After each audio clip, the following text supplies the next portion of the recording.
오늘은 많은 사람들이 흔히 오해하고 잘못 이해하는 주의력 결핍 과잉행동장애, 일명 ADHD에 대해 이야기해 보려고 합니다. 안녕하세요. 건강더하기입니다. 이 복잡한 신경발달장애는 단순한 집중력 부족이나 과잉행동으로 치부되기에는 훨씬 다양한 측면을 가지고 있습니다. 소아청소년과 전문의이자 정신건강 분야에서 오랜 임상 경험과 연구로 널리 존경받는 오은영 박사의 전문적 관점으로 ADHD를 가진 분들과 그 가족들이 일상생활에서 실질적으로 적용할 수 있는 효과적인 대처 방법들을 단계별로 차근차근 알려드릴게요. ADHD란 무엇인가? ADHD는 단순한 집중 못함이 아닙니다. 주의력 결핍, 과잉행동, 충동성이라는 세 가지 핵심 특징을 복합적으로 보입니다. 주로 아동기에 눈에 띄게 나타나지만 많은 경우 적절한 관리 없이는 청소년기를 거쳐 성인기까지 이어질 수 있습니다.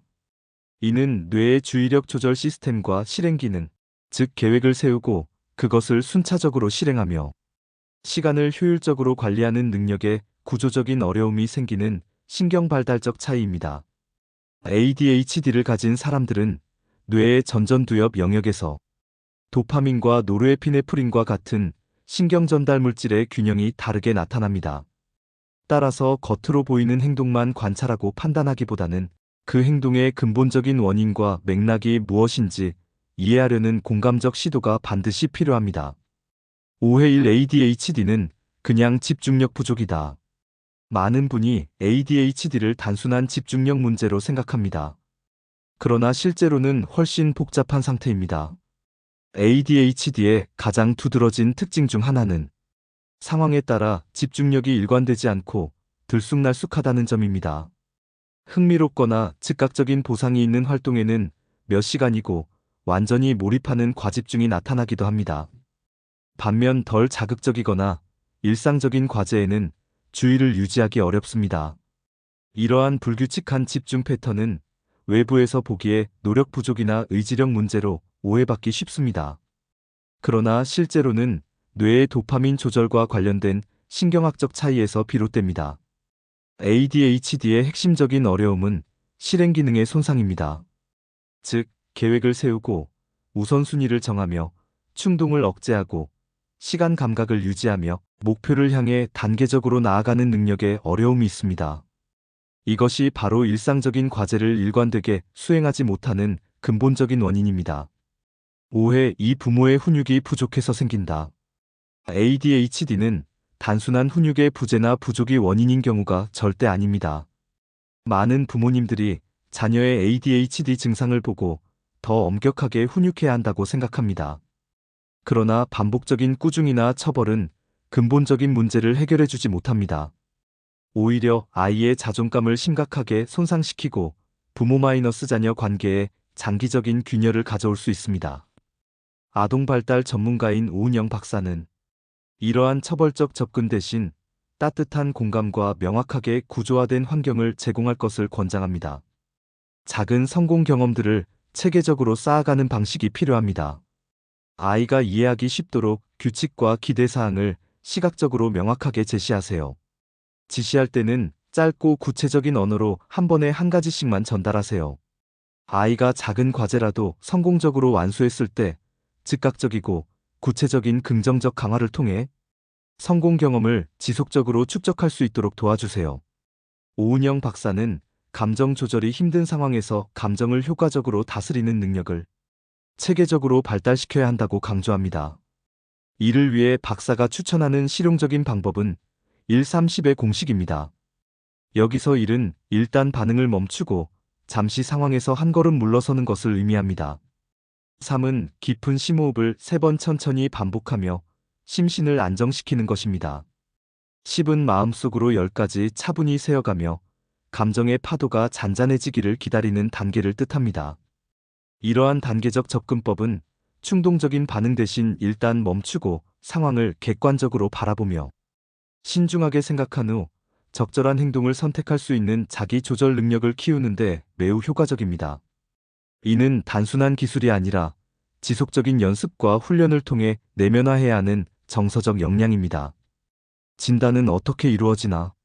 진단은 ADHD 전문의의 종합적인 임상 판단을 통해 체계적으로 이루어집니다. 전문의는 자세한 병력 청취를 통해 발달 과정과 증상의 시작 시기를 확인합니다. 직접적인 행동 관찰을 통해 과잉 행동이나 주의력 패턴을 평가합니다. 표준화된 ADHD 설문지와 다양한 심리 검사를 시행합니다. 학교 교사와 가정에서의 부모 관찰 보고가 함께 종합적으로 고려됩니다. 중요한 것은 수면장애, 불안장애, 우울증, 학습장애와 같은 다른 상태가 ADHD와 유사한 증상을 보일 수 있어 이를 명확히 감별하는 과정이 필수적이라는 점입니다. ADHD 진단은 결코 단순히 몇 가지 두드러진 증상만으로 성급하게 내려서는 안 됩니다. 여러 환경에서 지속적으로 나타나는 증상 패턴과 그로 인한 기능적 어려움을 종합적으로 평가하는 과정이 반드시 필요합니다. 치료와 관리 약물과 비약물의 조화. 치료는 약물과 비약물적 접근을 균형 있게 병행할 때 가장 효과적입니다. 중추신경자극제 계열의 약물은 뇌의 도파민과 노르에피네프린 수치를 조절하여 주의력 향상과 충동 조절에 도움을 줄 수 있습니다. 이는 반드시 ADHD에 전문성을 갖춘 의료진의 세심한 처방과 정기적인 경과 관찰 하에 이루어져야 합니다. 약물 치료와 함께 인지행동 치료, 체계적인 부모 교육 프로그램, 학교 기반 지원 시스템, 실행 기능 및 시간 관리 훈련 등의 심리사회적 개입이 중요합니다. 일상생활 관리 측면에서 규칙적인 수면 패턴 유지, 오메가-3 지방산과 단백질이 풍부한 균형 잡힌 식사, 하루 30분 이상의 꾸준한 유산소 신체 활동은 ADHD 증상의 안정적 관리와 약물 효과의 최적화에 도움이 됩니다. 개인에 따라 증상의 양상과 심각도가 다르기 때문에 각 환자의 고유한 특성과 환경을 고려한 맞춤형 치료 계획을 수립하는 것이 중요합니다. 오은영 박사는 단순히 약물 복용과 치료 교육 출석만으로 모든 문제가 해결된다고 생각하는 경향을 경계합니다. 부모가 자녀의 고유한 신경발달적 특성과 그에 따른 일상적 어려움을 깊이 이해하는 과정이 무엇보다 중요하다고 박사는 강조합니다. 가정환경에서 아이의 특성에 맞게 구조화된 일관된 지원 시스템을 구축하세요. 부모가 아이와의 상호작용 방식을 조정하며 학습한 치료적 접근법을 일상생활의 다양한 상황에 지속적으로 적용하는 것이 장기적인 발달과 적응의 핵심적인 요소입니다. 이를 위해 부모 자신이 전문가로부터 충분한 교육과 훈련을 받고 실제 상황에서의 구체적인 대응 방법을 체득하여 가정에서 일관되게 실천하는 것이 치료의 효과를 극대화하는 데 결정적인 역할을 합니다. 부모와 당사자를 위한 실전 팁. 일상 루틴을 규칙적으로 만드세요. 아침 저녁 루틴을 고정하면 예측 가능성이 높아지고 시간 관리에 대한 불안을 줄일 수 있습니다. 매일 같은 시간에 일어나고 식사하고 숙제하고 잠자리에 드는 패턴을 만들면 뇌가 자연스럽게 이 리듬에 적응합니다. 시각적 도구를 사용하세요. 캘린더, 타이머, 체크리스트는 추상적인 시간과 과제를 눈에 보이는 구체적 형태로 변환시켜 실행 기능의 부담을 줄여줍니다. 스마트폰 앱이나 알람 기능을 활용하면 중요한 일정이나 과제를 잊지 않도록 도와줍니다. 과제를 작은 단위로 나누세요. 한 번에 끝내야 한다는 부담을 줄이고 시작하는 진입 장벽을 낮춥니다. 큰 과제는 15-20분 내에 완료할 수 있는 구체적이고 명확한 단계들로 세분화하세요. 각 단계의 작은 성공 경험이 다음 단계로 나아갈 동기부여가 됩니다. 즉각적인 보상과 칭찬으로 작은 성취를 강화하세요. ADHD의 뇌는 즉각적인 보상에 특히 민감하게 반응합니다. 과제를 완료했을 때 짧은 휴식, 좋아하는 간식, 진심 어린 구체적 칭찬 등의 작은 보상으로 긍정적 행동 패턴을 강화하세요.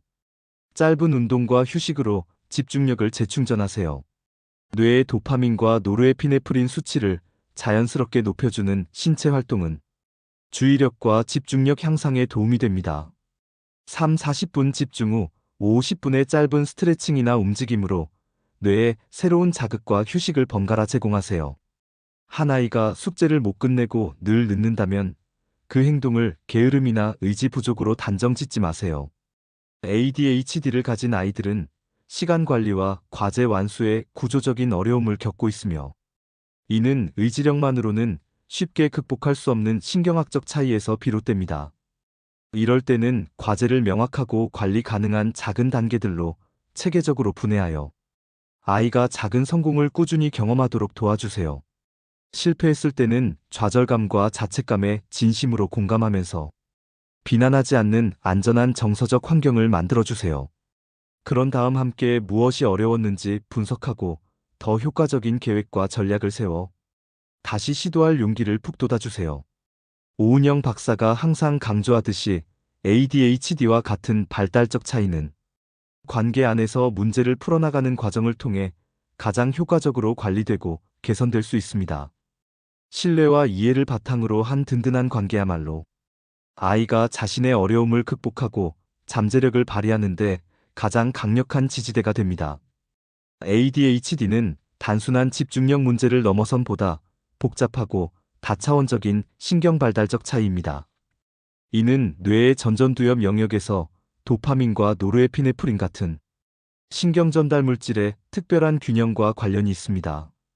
ADHD를 가진 분들에게는 벌이나 질책보다는 그들의 고유한 신경발달적 특성에 대한 깊은 이해와 일관된 구조화된 환경이 필요합니다. 전문적인 평가를 바탕으로 한 약물 치료와 행동 치료, 인지 훈련, 환경적 조정 등의 비약물적 접근을 개인의 특성과 필요에 맞게 적절히 조합하면 일상생활의 기능을 상당히 개선할 수 있습니다. 이를 통해 ADHD를 가진 분들도 자신의 고유한 잠재력을 충분히 발휘할 수 있습니다. 개별적인 상황에 맞는 전문적인 도움이 필요하시다면 반드시 소아청소년 정신과 또는 신경정신과 전문의와의 상담을 권해드립니다. 시청해주셔서 진심으로 감사드립니다. 구독과 좋아요는 저에게 힘이 됩니다. 감사합니다.